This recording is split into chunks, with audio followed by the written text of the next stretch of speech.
영국의 시인이자 극작가인 존 드라이든이라는 사람이 한 말이 있는데 참 멋진 말을 했더라고요. 한번 화면을 보시면 같이 한번 읽어보겠습니다. 시작! 우리가 먼저 습관을 만들고 그 다음엔 습관이 우리를 만든다. 예, 어렵지 않은 말인데 충분히 이해가 되시죠?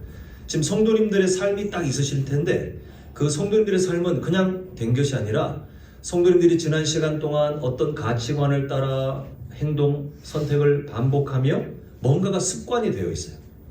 근데 그 습관이 지금 딱 성도님들의 삶입니다. 우리는 그냥 일상, 나 평범한데, 나 그냥 특별한 거 없는데, 그 특별한 거 없는 사람들이 그냥 잘 들여다보면 서로 차이가 있잖아요, 뭔가. 살아가는 삶에 24시간 아니면 일주일 또 한 달 이런 패턴들이 있는데 그게 다 습관으로 만들어져서 그게 결국 성도님들의 인생이 되고 성도님들의 성품이 되고 성도님들의 가치관이 되는 것. 선택은 성도님들이 하셨지만 만들어진 습관이 결국 성도님들의 지금 삶을 결정하는 아주 중요한 그 진리가 이 말에 담겨 있습니다. 이런 맥락으로 볼 때 우리는 할 수 있는 한 나쁜 습관은 자꾸 없애고 좋은 습관을 만들어 가야 되겠는데 참 희한하게도 나쁜 습관은 노력 안 해도 막 생기는데요. 좋은 습관은 들이려면 많은 노력들이 필요합니다. 요즘 제가 예전에도 한번 예를 들었지만 지금 한국이 막 그 러닝 뛰는 게 유행이잖아요. 근데 아무리 유행이라도 습관을 안 들이는 사람은 못 뛰어요. 그 뛰는 삶의 태도가 그 좋대, 건강에 좋대, 뭐 다들 하는데 누구 다더라. 나 같으니 진짜 막 길거리에 뛰는 사람이 많으면 나도 뛰어볼까? 그런 마음을 가진다고 그 운동하는 습관이 몸에 배는 게 아니라 그걸 하기 위해 자신의 시간을 빼야 되죠. 또 하기 위해서 갔다 와서 또 시간을 정리하고 그런 모든 과정들이 반복되고 훈련돼야 되는데 이게 쉽지 않습니다. 나도 모르게 가봤더니 뛰고 있더라 이런 사람 없거든요. 오히려 안 뛰고 싶은 온갖 이유들이 있지만 그 이유를 뛰어넘어 운동하는, 아침에 일어나서 정해진 시간에 어느 정도의 거리를 뛰어 내 몸의 건강에 도움이 되어야 되겠다 하는 좋은 습관을 들이기 위해서는 그렇게 하고자 하는 노력과 인내가 꼭 필요하다는 것입니다. 좋은 습관들이 다 그래요. 지금 이제 뛰는 것만 제가 예를 들어 드렸지만 우리 삶에 도움이 되는 좋은 습관은 뭔가 노력을 해야 돼요. 근데 그 노력하는 게 참 힘들지만 그 좋은 습관이 우리 삶에 하나 자리 잡잖아요. 근데 우리 삶이 뭔가 위기가 왔을 때 그동안 일상처럼 유지되어 있던 그 좋은 습관이 그때 우리 삶에 힘이 되는 것을 보게 되는데요. 우리 신앙생활에도 동일합니다. 성도의 삶이 뭘까라고 봤을 때 성도의 삶은 한 사람이 하나님 앞에서 경건 생활을 어떻게 하고 있는지가 성도의 삶입니다. 교회를 출석하는 게 아니고 아무리 교회를 출석해도 그 사람이 하나님 앞에서 경건 생활이 완전히 전무후무 아예 없다. 그 사람은 신앙생활을 한다고 할 수 없죠. 그냥 교회만 왔다 갔다 하고 있는 저 사람 누구지? 왜 우리 교회 오지? 근데 경건 생활을 안 해요. 출석을 하지만 예배 안 해요. 출석하지만 어떤 기본적인 신앙생활의 모습이 없어요. 그러면 신앙생활을 한다고 할 수 없잖아요. 이렇듯이 성도의 삶은 신앙생활은 경건생활이라고 하는 것이 핵심이 되는데 이 경건생활, 우리를 성도답게 만들고 하나님의 자녀답게 만들어가는 경건생활은 좋은 습관이 되어야 되는데 똑같아요. 하기가 힘듭니다. 성도님들께서 이제 좀 있으면 또 벌써 연말인데 2025년 송구영신 예배를 드리면서 아마 성도님들 마음에 그래 이번에는 내가 말씀도 좀 더 보고 이번 한 해 동안 기도도 더 열심히 하고 이번 한 해 동안 뭐도 하고 아마 뭔가 좋은 그 결정들을 하시려고 노력하셨을 거예요. 근데 잘 안 되는 이유가 뭐냐면 힘들어서 그래요. 이 좋은 습관을 들이는 것은 참 많은 수고가 필요하기 때문에 잘 되지 않습니다. 근데 성도님들의 경건 생활이 좋은 습관으로 장착이 되잖아요. 그러면 위기 가운데 견고한 성도의 삶을 만들어내는 능력이 됩니다. 오늘 우리는 그런 삶을 먼저 살아갔던 믿음의 선배님 한 분을 만나는데 바로 다니엘. 그 다니엘을 통해 하나님이 어떠한 것을 우리에게 말씀하시는지 우리 한번 그 한 부분을 좀 보겠습니다. 먼저 첫 번째 제목을 보겠습니다. 함께 읽겠습니다. 시작.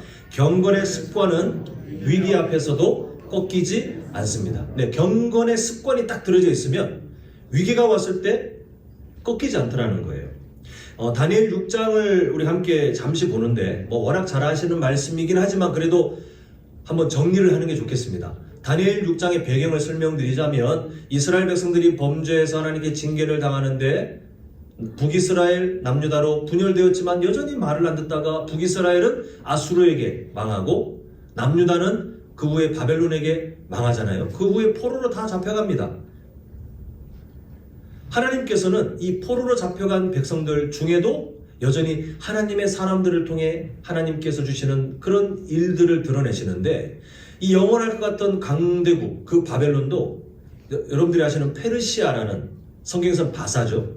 이 바사에 의해서 멸망당하고 새로운 제국, 새로운 왕이 등장하는데 이 다니엘은 나이 80세인 노년의 나이에 새롭게 등장한 제국의 다리오 왕에게 발탁돼서 이 다리오 왕이 포로인 다니엘의 그러나 신실한 그 모습에 정말 총애했던 것 같아요. 그래서 등용하고 그냥 어떤 관직을 주는 게 아니라 나라를 다스리는 총리 3명 중에 1명으로 삼고 그마저도 그 중에서 가장 총애하는 사람으로 하다 보니 당연히 그 나라 관료들은 시기 질투하는 거예요. 그러니까 어떻게든 좀 약점을 잡아가지고 끌어내려고 온갖 그런 시도들을 했지만 다니엘이 흠이 없어요. 워낙 신실하게 사니까 뭐 다른 사람들처럼 허랑방탕한 뭔가 숨겨놨던 뭔가 드러나는 게 아니라 아무리 뒤져봐도 약점이 없다 보니 결국 다니엘의 경건 생활을 건드리려고 합니다. 자, 우리 7절 하반절 한번 보도록 하겠습니다. 보면 이 관료들이 다리오 왕에게 제안을 하나 하는데요. 이제부터 30일 동안에 누구든지 왕 외에 어떤 신에게나 사람에게 무엇을 구하면 사자굴에 던져넣기로 법을 선포했으면 좋겠습니다. 다리오 왕 기분이 좋아요. 나를 그 어떤 신보다 어떤 사람보다 높여준다고? 그래서 나 외에 하나님이 주신 십계명 같지 않습니까? 나 외에 다른 신을 섬기지 마라. 이런 것처럼 어떤 신에게든 어떤 사람에게든 나 다리오 왕 외에게는 구하지 말라, 엎드리지 말라. 그렇게 하는 법을 선뜻 좋다 야 나 기분 좋다 이렇게 하면서 그 법을 선언했는데 문제는 이 법이 생각 없이 자기가 막 그 신하들이 우쭈쭈 하는 거에 넘어가서 법을 제정한 이 법이 결국은 자기가 총애하는 다니엘의 목숨줄을 빼앗는 것인 걸 전혀 몰랐어요. 이제 이 법이 제정되었기 때문에 당시 아무리 황제라고 해도 다리오 왕이라고 해도 이걸 한번 했으면 바꿀 수가 없어요. 결국 다니엘은 예전처럼 살다 죽을 것인지 아니면 적당히 타협해서 목숨을 이어갈 것인지를 선택해야 되는데 우리가 아까 전에 보았던 본문 10절 그런 선택을 합니다. 하나하나 보겠지만 한번 다시 보면요. 노란색 글씨를 잘 보세요. 다니엘이 그렇게 법이 제정된 것을 알았습니다. 알고도 그 다음에 뭘 하냐면 전에 하던 대로 하나님께 뭐 했다고 하죠? 감사하였더라. 이 선택을 한 거예요. 다니엘이 그냥 자기도 모르게 눈 떠보니 나도 모르게 기도하고 있는 게 아니라 다 알았어요. 충분히 다 이 상황이 어떤지 알았어요. 그런데 어떤 선택을 하냐면 전에 하던 대로 하나님 앞에 감사하는 이 노란색 글씨를 따로 따면 이렇게 됩니다. 다니엘은 알고도 전에 하던 대로 이 전에 하던 대로는 경건 생활의 습관인데요. 그것 그대로 하나님께 감사하였다 이렇게 말하고 있습니다. 결국 다리오 왕의 칙령 다니엘을 그렇게 싫어하는 사람들의 시기 질투 그리고 다니엘을 죽일 수 있는 사자의 그 무서움도 다니엘의 경건 생활을 꺾지 못했다는 것이 오늘 본문의 가르침입니다. 사랑하는 성도 여러분, 뿌리가 얕은 나무들은 바람이 불면 지탱하지 못하잖아요. 근데 뿌리가 깊게 내려진 나무는 바람을 견디기에 훨씬 많은 힘을 얻게 됩니다. 우리 신앙생활이 이와 같아요. 성도님들께서 아까 전에 제가 예를 드린 것처럼 예수님 더 잘 믿고 싶어서 송구영신 예배 즈음에 매년마다 그래 이번 한 해는 뭔가를 잘 해보고자 결단하시잖아요. 근데 지나보시면 뭐 어떤 분들은 그래 내가 이번 한 해 동안 그래도 잘 안 했던 그걸 좀 했다 이렇게 보시는 분도 계시겠지만 꽤 많은 성도님들은 아마 처음에 그 결단을 유지하기가 힘드셨을 거예요. 왜 잘 안 되냐면 성도님들께서 어떤 문제가 있고 성도님들 자체가 지금 아예 그냥 심각하다가 아니라 우리가 원래 좋은 습관을 들이기 위해서는 그만큼 많은 노력과 인내를 들여야 되는데 그 인내가 그냥 되는 게 아니라 반복과 그리고 유지, 그 안에서 이 훈련들이 될 수밖에 없거든요. 나무의 뿌리가 깊어지면 당연히 그 나무가 건강하고 그리고 바람이 불어도 잘 서 있다는 것을 우리가 알고 있지만 그 뿌리가 하루아침에 갑자기 밑으로 수십 미터 자라지 않고 늘 꾸준히 자라가야 그 땅을 뚫고 때로 어떤 나무는 바위를 뚫고 그렇게 조금씩 자라가는 만큼 깊은 뿌리를 가진 건강한 나무가 되는 거죠. 마찬가지로 우리도 신앙생활에 이왕이면 더 예수님 잘 믿고 싶은 성도님들의 마음이 있지만 그 경건생활이 성도님들의 경건생활이 자꾸 멈추는 이유는요. 말씀 잘 읽어야 되는 거 알지만 어느 순간 보면 말씀 안 읽고 있는 그 이유는요. 기도 잘하고 싶지만 기도 생활이 어느 순간 일상 속에 사라진 그 이유는요. 죄송하지만 이건 뭐 성도님들을 폄하하는 게 아니고 성도님들의 경건생활의 뿌리가 얕아져 있기 때문에 그래요. 그래서 경건생활의 습관화, 이 습관화가 그냥 나도 모르게 하고 있더라의 의미가 아니고요. 습관화, 이게 어떤 의미냐면 그 얕은 뿌리가 내 일상 속에 뿌리를 내려서 굳어져 있는 내 마음의 바위를 깨트리고 뿌리가 내려질 정도로 끊임없이 계속 반복하고 때로는 실패하죠. 그러나 멈추지 않고 포기할 수 없기 때문에 또 다시 경건 생활에 도전해서 그 뿌리를 조금씩 내려가는 사람들은 결국 삶에 그 차이가 드러날 수밖에 없더라는 것입니다. 힘들지만 경건생활의 뿌리가 깊어지게 만드는 것은 정말 쉽지 않지만 그러나 그 가치를 존중하고 그렇게 살지 않으면 우리가 성도답게 살 수 없음을 우리 스스로 겸손하게 인정하면서 우리 삶에 말씀을 읽든 또 요즘 우리 주일 계속 이제 기도에 대해서 지금 보고 있는데 기도의 사람으로 일상 속의 습관을 만들어가는 그것은 마귀가 온갖 유혹과 방해로 안 해야 될 이유를 수백 가지를 매일마다 우리에게 던지겠지만 그러나 그럼에도 실수한 자리, 멈췄던 자리에 다시 한번 우리가 경건생활의 습관을 들이기 위해서 반복, 유지. 작심 3일 했으면 작심 3일을 계속하면 돼요. 그럼 작심 5일 늘고 작심 7일 늘고 그렇게 우리가 경건생활의 습관화가 되면 어떤 위기가 와도 흔들리지 않는 성도다운 하나님의 자녀다운 모습을 우리가 가질 수 있게 되고요. 결국 성도님들의 영적 수준이 크게 높아지는 거거든요. 세상이 감당치 못할 믿음의 사람들로 하나님께 온전히 나아갈 수 있게 됩니다. 바라기는 이 영적 성장을 사모하셨으면 좋겠어요. 그냥 몇몇 사람들의 열심인 신앙생활 열심히 하는 그런 사람들의 이야기가 아니라 그게 성도의 당연한 모습인 것을 인정하시고 하나님 저도 그렇게 살고 싶어요. 작심 3일이라 할지라도 계속 사모하셨으면 좋겠고 멈추지 않는 실패했어도 그러나 다시 시도할 수 있는 그 끈기를 가지고 뿌리를 깊이 내려가는 우리 모두가 될 수 있기를 간절히 소망합니다. 자, 두 번째 제목 함께 읽겠습니다. 시작. 기도는 명상이 아니라 행동이어야 합니다. 다른 종교의 기도는 명상 쪽에 가깝습니다. 뭔가 내면에 뭔가를 생각하고 근데 기독교의 기도는 행동이에요. 행동으로 이어져야 돼요. 자, 10절을 보면 다니엘이 어떻게 기도했는지 나오는데 하나 좀 세 가지 정도 나눠서 보도록 하겠습니다. 자, 10절에 보면 요 달락달락 봅니다. 먼저 첫 번째 1번 보면요. 자기 집에 돌아가서는 윗방에 올라가 예루살렘으로 향한 뭘 열었다고요? 창문을 열고 기도했다. 근데 이게 다리오 왕이 그 이상한 법에 도장을 찍었다. 에이 안 되겠다. 오늘부터 기도해야지. 그게 아니라 이미 이전에 계속 전에 하던 대로가 바로 이 내용이에요. 이미 그렇게 살고 있었어요. 경건의 습관을 그렇게 들였는데 이게 어떤 의미냐면 윗방에 올라가 돼 있죠. 윗방은 다니엘에게 개인적인 공간입니다. 그런데 예루살렘을 향해서 창문을 열었다는 것은 공적인 의미를 갖고 있어요.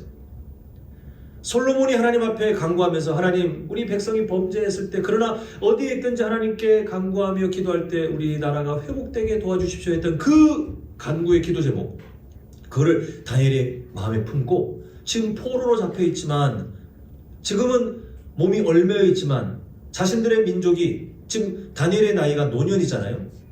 이제 자기 시대에 어떤 희망이 있을지 전혀 보이지 않지만 그럼에도 믿음을 가지고 누구를 보고 있냐면 예루살렘을 존중하는 게 아니라 그 약속을 붙들고 하나님 앞에 마음을 고정하고 기도하고 있는 것을 보게 됩니다. 결국 다니엘은 현재 몸은 페르시아의 바사에 얽매여 있지만 나의 마음은 하나님을 향합니다 라고 하는 그 삶의 행동을 매일마다 자신의 개인 공간이지만 그러나 공적인 약속 하나님의 말씀을 붙들고 그렇게 예루살렘을 향한 창문을 열고 기도했던 그 행동을 봅니다. 그 다음에 뭐죠? 하루 몇 번씩이요?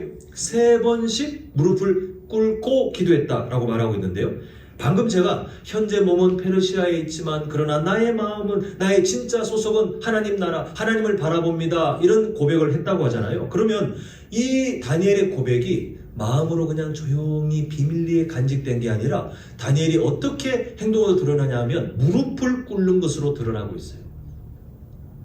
자, 이때 조심해야 될 것은 그러면 하나님은 무릎 꿇고 기도하는 것만 듣고 우리가 서서 기도하면 안 들으시나? 그게 아니고 사람의 마음은 밖으로 증명이 되는데 다니엘은 그렇게 증명했다는 거예요. 우리가 서서 기도하면 하나님 안 들으신다는 내용이 아니고 다니엘은 그렇게 했다는 거예요. 내가 페르시아의 그 왕을 섬기는 그런 관리로 일하고 있지만 나의 진짜 왕은 누구시라는 거예요? 하나님이십니다. 그렇게 무릎을 꿇고 매일마다 그 삶을 고백했다는 거예요. 잊지 않도록. 지금 페르시아의 포로로 잡혀 있었고 거의 대부분을 그냥 포로로 살면서 고국 땅을 전혀 알지 못하는 그리고 세워진 왕을 늘 그냥 섬기며 살 수밖에 없지만 그러나 매 순간마다 이렇게 기도했던 그 이유는 나의 왕은 하나님이심을 내가 잊지 않겠습니다. 아무리 왕의 권력이 세 보여도 그러나 나의 생명줄을 쥐고 계시는 하나님은 나의 진짜 왕이심을 내가 매일 3번씩 무릎 꿇고 기도하며 하나님을 그렇게 존중하겠습니다. 그 신앙 고백이 행동으로 나타나고 있어요. 근데 우리가 이때 주목할 게 하루 왜 3번씩이라고 시간이 정해져 있냐면 다니엘의 그 경건 생활이요 기분 따라 하는 게 아니었어요. 내가 오늘은 느낌이 좋으니까 좀 하고 내가 오늘은 좀 기분이 좀 내가 오늘 다리오 왕한테 야단 맞아가지고 오늘은 좀 하기 싫어.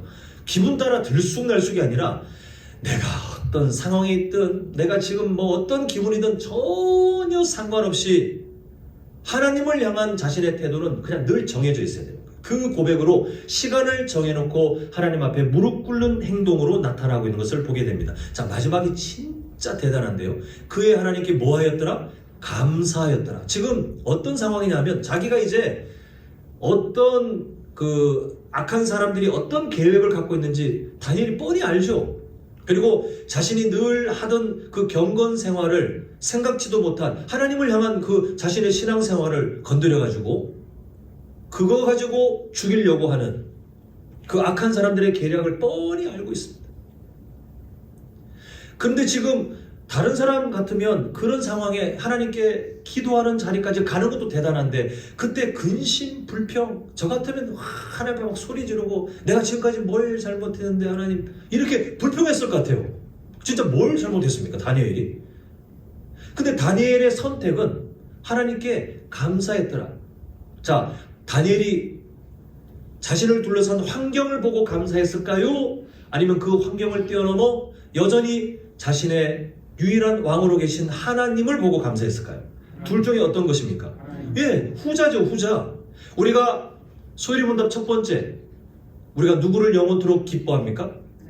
예, 하나님을 영원토록 기뻐한다는 것은 조건이 아니에요. 하나님이 나에게 건강을 주시면 내가 한번 기쁨을, 하나님께서 나에게 뭔가 경제적 여유로움을 주시면, 내 지금 어떤 길을 열어주시면 그게 아니라 때로는 삶에 여러 것들이 막혀있는 것 같고 육신에 가시가 있고 많은 고민거리들이 늘 눈앞에 있지만 그 환경만 보면 우리가 감사할 게 사실은 적어지잖아요. 근데 왜 소유리문답 1번에 성도가 하나님의 자녀가 영원토록 하나님을 기뻐하는 그 하나님으로 만족하고 하나님을 기뻐하는 삶을 살아가야 한다고 말하고 있냐면 거기서 무너지면 순식간에 기복신앙이 돼요. 소위리문답 1번 그 첫 번째에서 무너지면 하나님을 이용하여 내가 뭔가를 얻고자 하는 다른 종교와 똑같은 이스라엘 백성들이 그렇게 하다가 구약 성경에서 망했잖아요. 그 삶으로 그 하나의 질문, 하나님 한 분만으로 만족하고 기뻐하고 계십니까? 이 질문에 온전하게 서지 못하면 순식간에 하나님을 이용해 먹는 사람이 되기 때문에 그 첫 질문이 소리문답 첫 번째 항상 등장하는 거예요. 하나님을 기뻐하는 사람. 그 다니엘은 상황은 기뻐할 게 하나도 없지만, 감사할 게 하나도 없지만, 근데 하나님이시기 때문에 이런 어려움 속에서도 여전히 자신은 하나님 나라의 소속이 된 것을 확신하고 있기 때문에, 설령 죽어도 자신은 하나님의 백성으로 죽는다는 것을 알고 있기 때문에 그게 변치 않은 그 진리가 감사한 것이었습니다. 사랑하는 성도 여러분, 기도는 마음속에서 그냥 우리가 명상하듯이 그렇게 되는 것이 아니에요. 항상 소리를 내서 기도하라 그 말씀이 아니라 마음속으로 충분히 기도할 수 있죠. 우리는 뭐 걸어가면서도 기도하고, 때로는 뭐 사업체에서 누구와 기도할 때도 만날 때도 기도할 수 있고, 공부할 때도 우리는 기도하면서 공부할 수 있고, 우리는 뭐 뭐든지 자유롭게 언제든지 기도할 수 있는 엄청난 자유와 특권을 갖고 있는데, 근데 기도는요, 마음속에 명상처럼 생각으로만 간직되는 것이 아니라 기도는 늘 행동으로 연결되게 되어 있어요. 왜냐하면 우리가 기도학교 때 보았잖아요. 기도하면 자꾸 우리 마음 한켠에 뭔가 내 소원을 하나님께 드리는 그런 종교적인 행위라고 생각하지만, 기도는 그게 아니었잖아요. 하나님과의 만남, 하나님과의 친밀한 교제, 그게 기도의 진짜 시간이고 목적 아닙니까? 그 기도가 그렇기 때문에, 기도가 정말 기도로 우리 삶에 서 있으면 행동으로 안 나타날 수가 없는 거예요. 전 성도님들의 기도 생활이 행동으로 증명되셨으면 좋겠습니다. 저 요즘 기도 안 하는데요. 아니, 그렇게 살면 안 되죠. 이제 뭔가 우리 삶에 결단하고 성장하셔야 되겠지만, 근데 그걸 항상 마음속에 기본으로 내가 정말 기도하는 사람이라면 나의 행동으로 증명돼야 되는데, 과연 나의 기도는 어떤 행동으로 증명되고 있는가? 지금 다니엘의 그 구체적인 행동들을 빗대어 한번 여쭤보고 싶습니다. 성도님들의 일상 속에 창문은 어느 방향을 향해 열려 계시죠? 아예 창문을 닫아놓은 분들이 계시다면 여셔야 되겠지만, 우리의 마음의 창문은 어딘가는 열려 있어요. 뭔가 우리가 바라는 쪽을 향하고 있어요. 하나님을 향하고 계십니까?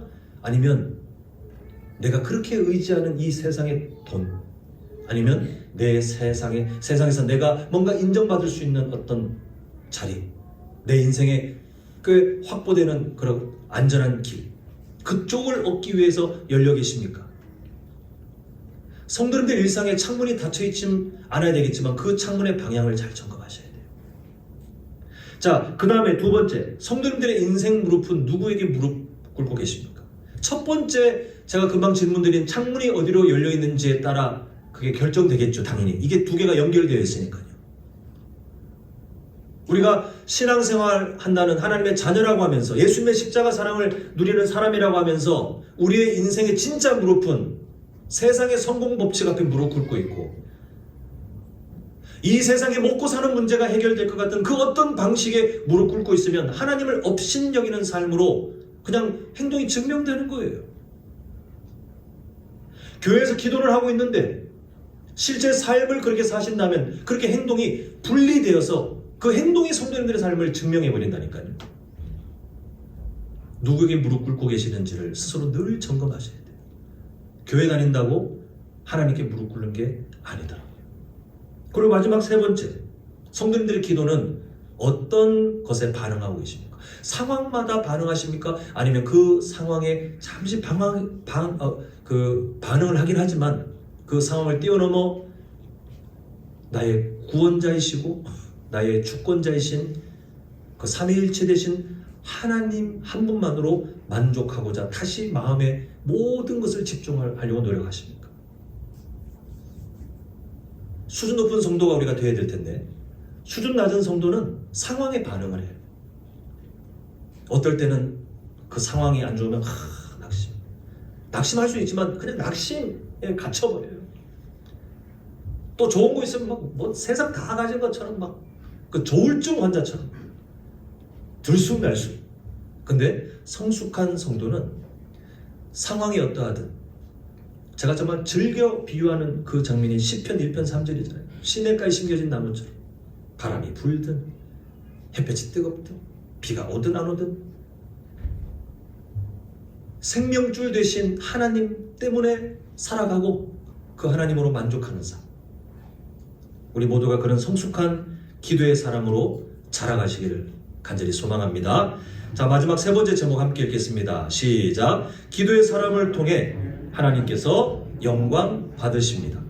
자, 이후에 이어지는 내용은 잘 아실 겁니다. 당연히 다니엘이 알고도 늘 했던 경건 생활의 그 습관을 따라 하나님을 존중하고, 하나님 지금 이렇게 부조리한 법이 제정되었지만 그러나 나의 왕은 하나님이시기에 나는 여전히 하나님을 존중합니다. 잡혀갔어요. 누가 보기에는 실패한 인생 아닙니까? 그렇게 하나님을 찾더니 아이고, 그렇게도 맨날 뭐 하나님 하더니 꼴 좋다, 그렇게 비웃음 당할 만한 상황 아닙니까?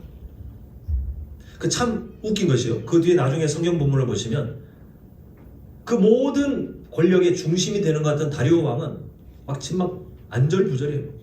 그런데 다니엘은 그냥 평안해요. 기도의 사람은 그 상황 속에서 하나님이 주시는 진짜 놀라운 평안을 누립니다. 자, 사자굴에 던져졌는데 그 상황이 무슨 평안이 되겠어요? 성도님들의 인생에 문제가 터졌는데 그게 어떻게 평안을 유지할 수 있겠어요? 그런데 기도의 사람은 신기하게도 이 세상이 이해할 수 없는 어려움 속에서도 하나님 한 분만을 만족하고 기뻐하려는 삶의 몸부림 속에 하나님이 그렇게 응답하신다니까요. 환경을 뛰어넘는 하나님의 평안을 누립니다. 이 다니엘이 고백하는 것을 한번 주목해야 되겠는데요. 자, 22절 상반절 보시면 나의 하나님이 이미 그의 천사를 보내어 사자들의 입을 봉하셨으므로 사자들이 나를 상해하지 못하였사오니. 다리오 왕이 다음날 다니엘 너 살아있냐 막 안절부절 잠도 못 자가지고 달려왔는데 다니엘은 왕이여 평안하시옵소서. 근데 하는 말이 왕이시여 저 지금 너무 억울한 거 아시죠? 제가 그렇게 왕께 잘했는데 어떻게 그 사람들 말에 홀딱 넘어가지고 저를 이렇게, 왕이시여 이제라도 기강을 바로 잡아주시옵소서. 그게 아니라 뭘 말하고 있습니까? 하나님을 자랑해요. 위기 속에 던져졌던 기도의 사람이지만 그 입을 벌리니 지금 뭐가 터져나오냐 하면 하나님을 자랑하는 말이 터져나와요. 저는 그 이후에 이어가시는 하나님의 그 일하심이 되게 재밌어요. 하나님께서 지금 이걸 딱 기다리신 것 같아요. 물론 다니엘의 그 상황 속에 하나님이 나타나셔가지고 자, 지금 봐라, 내가 먼저 너한테 브리핑한다. 너 이런 법이 제정돼가지고 또 사자굴에 던져지겠지만 요렇게 돼서 요렇게 될 거니까 그냥 미리 안심하고 있어라 라고 하신 적이 없어요. 하나님은 다니엘이 그 상황을 온전히 온몸으로 다 경험하게 두셨습니다. 근데 그 행동으로 증명이 될 것을 아셨기 때문에 하나님께서 이루고자 하시는 게 뭐냐면요, 강대국의 왕의 어찌 보면 철없는 판단 때문에 하마터면 하나님의 사람이 죽을 뻔했잖아요.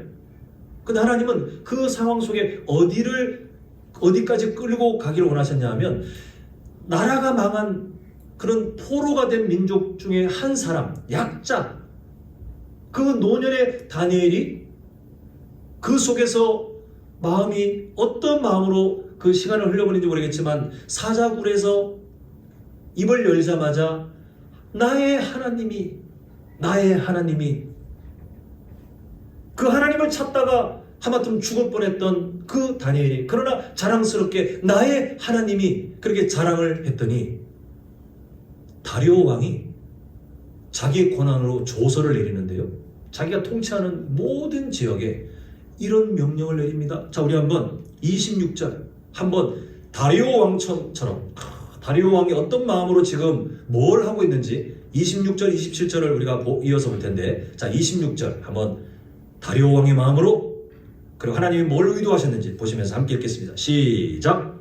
내가 하늘 아래에 있는 사람들은 다 하늘의 하나님 앞에서 떨며 두려워하시니 그는 살아계시는 하나님이시고 영원히 변하지 않으시니시니 그의 나라는 멸망하지 아니할 것이고 그의 권세는 무궁할 것이니. 자, 다음 있습니다. 시작. 그는 구원도 하시며 건져내기도 하시며 하늘에서든지 땅에서든지 이적과 기사를 행하시는 이로서 다니엘을 구원하여 사자의 입에서 벗어나게 하셨음이라. 왕이 지금 조서에 도장을 찍어가지고 왕의 직인을 찍어서 자기가 통치하는 모든 나라에 이걸 명령으로 퍼뜨리는데, 결국 뭐냐면 27절 끝에 본 거예요. 다니엘이 맨날 하나님 근데 직접 본 거예요. 다니엘이 그렇게 자랑하는 그 하나님에 대한 자랑을 듣고 이 다리오 왕의 삶을 하나님께서 감동시키신 다음에 이방 땅의 그 권력자의 입을 통해 망한 나라의 어떤 신처럼 취급받았던 그 하나님이 결국은 어떤 분이신지를 하나님께서 영광을 받으시고 계세요. 결국 결론은 간단해요. 하나님은 이 세상 속에 기도의 사람은 늘 약자처럼 보입니다. 성도님들은 늘 약자처럼, 특히 예수님 잘 믿으면 더 약자처럼 살아갈 수밖에 없잖아요. 근데 하나님은 그렇게 낮아지고 연약하고, 그러나 하나님 한 분만을 만족하며 기뻐하고자 몸부림치는 그 경건 생활의 습관을 들이고자 힘쓰는 그 사람의 삶을 통해 결국은 하나님의 영광을 드러내시는 것, 그게 하나님의 계획이 있어요. 저는 이 역전의 하나님, 반전의 하나님의 일하시면 늘 이런 방식이에요.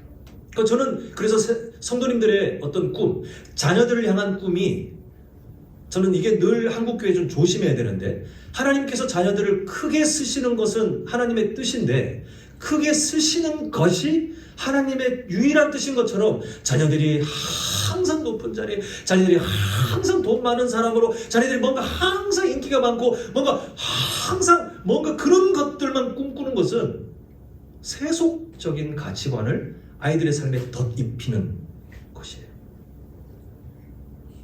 저는 거기에 성도님들, 특히 부모님들, 우리 할아버지 할머님들이 현혹되지 않으셨으면 좋겠어요. 저도 제 딸이 잘 됐으면 좋겠습니다. 저도 제 딸이 훗날 사람들 앞에 막 칭찬받고 아니면 부럽다 할 만한 그런 길을 하나님께서 가게 하신다면 제가 뭘 마다하겠어요? 근데 그게 제 딸의 인생 목표고, 그게 하나님을 따르는 사람들이 꼭 가야 되는 목적지로 저는 생각하지 않아요. 그거는 가인 계열들, 제국의 역사가 추구하는 바입니다. 항상 화려하고 멋지고 아름답고 부유하고 뭔가 힘을 갖고 있고, 하나님은 그렇게 일하지 않았어요. 오히려 세상 속의 약자와 같은 교회의 역사를 통해 하나님의 영광을 나타내셨어요. 지난 교회의 역사를 보십시오. 중세 가톨릭이 국가의 힘을 얻어 엄청난 권세를 누렸을 때 그게 복이었습니까? 순식간에 타락하지 않았어요? 성도가, 교회가 세속적인 힘을 얻는 것은 양날의 검과 같이 매우 매우 조심해야 돼요. 지금 다니엘이 그 나라의 총리 중에, 아니요, 무슨 총리입니까? 지금은 세상 가장 약한 사자굴에 던져진 범죄자 취급받고 하나님 앞에 경건 생활했다가 그 어떤 힘도 없이 그냥 던져질 수밖에 없는 약자였잖아요. 근데 하나님은 총리로 엄청난 힘을 갖고 있고 총애를 받고 있는 다니엘이기 때문에 영광 받으신 게 아니라, 그렇게 한없이 약자로 취급받아 진짜 죽을 것이 당연했던 그런 한없이 부족한 사람이었지만, 하나님은 그 연약한 사람을 통해 영광 받으시더라니까요. 여기에 하나님의 일하심의 특징이 나타납니다. 기도의 사람은 이걸 꿈꾸셨으면 좋겠어요. 하나님, 지금 제가 어떤 것을 하고 있는데 세상 속에서 성공해서 하나님께 영광을 돌리게 해주십시오. 이거는 하나님을 이용하려는 마음이 밑에 깔려있는 거예요. 정말 그 마음이 진심이시라면 지금부터 영광 돌리십시오. 자신의 삶을 통해 구별된 언행을 훈련하시고, 나중에 큰 뭔가 어떤 결과가 있기 전에 미리 증명을 하셔야 돼요. 그게 진짜면. 그게 기도의 사람이 하나님께 쓰임받는 방법 중에 하나입니다. 이제 말씀을 맺고자 합니다. 기도는 성도가 누릴 수 있는 엄청난 특권이잖아요. 아무도 막을 수 없는, 어떠한 권력자도 기도를 막을 수 없는, 성도의 기도를 막을 수 없는데 더 큰 특권은 하나님이 그 성도의 기도를 너무 기뻐하신다는 사실이에요. 하나님께서 그 기도를 통해서 영광 받으시기를 하나님이 먼저 애타서 준비하고 또한 기다리고 돕고 계신다는 사실을 꼭 기억하셨으면 좋겠어요. 그러므로 성도님들, 기도하시는 성도님들 시간에 대해서 자부심을 느끼십시오. 그 시간은요, 그냥 내가 교회 다니는데 오늘 한번 기도 좀 해볼까가 아니라 하나님이 지금 딱 기다리고 계시면서,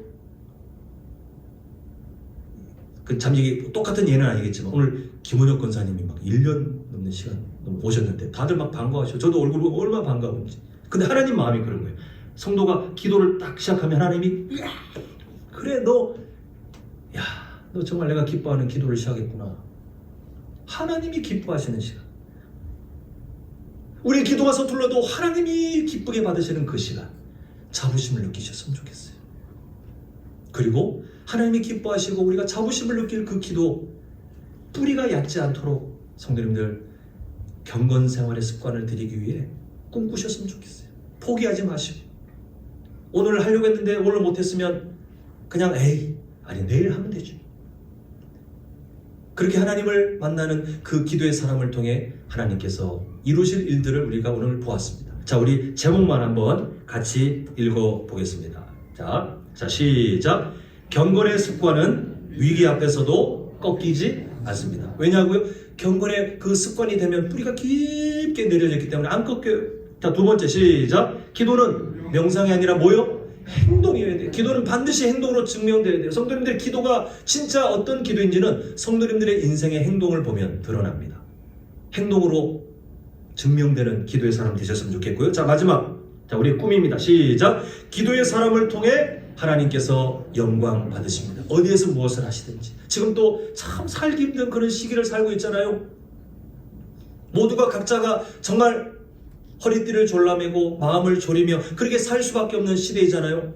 근데 그 속에 기도하는 사람으로 하나님 앞에 온전히 서시고 그때 성도님들의 삶을 인도하시는 하나님의 그 섭리를 발견하며 하나님께 영광 돌리는, 하나님께 그렇게 기쁨이 되는 우리 모두가 될 수 있기를 간절히 축원합니다.